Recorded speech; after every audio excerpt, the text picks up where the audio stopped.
Son époux serait-il toujours en vie s'il avait été pris en charge plus vite? Cette question, Annie Orgé se la pose tous les jours depuis le décès de son mari le 31 mars dernier à son domicile. Ce jour-là, Jacques Orgé n'est pas très bien. En début de soirée, inquiète, son épouse appelle le 15.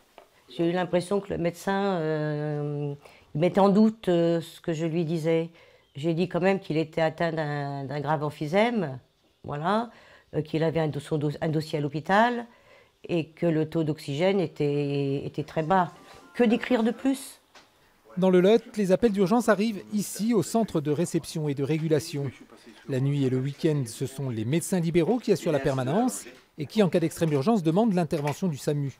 Le soir du décès de Jacques Orgé, c'est le médecin de garde qui s'est rendu au domicile du couple. Une procédure normale dans ce genre de situation.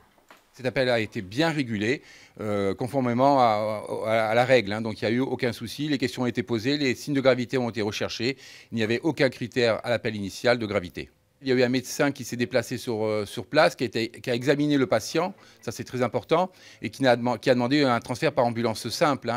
Son aggravation clinique s'est probablement produite entre le départ du médecin et l'arrivée de l'ambulance. Une ambulance arrivée 2h30 après l'appel au 15, un délai beaucoup trop long pour les proches du défunt. Oui, la procédure a été respectée. Il n'y a pas de problème. Seulement, le médecin régulateur n'a pas jugé de la gravité de la situation. L'épouse et la fille de Jacques Orgé ont porté plainte pour non-assistance à personne en danger.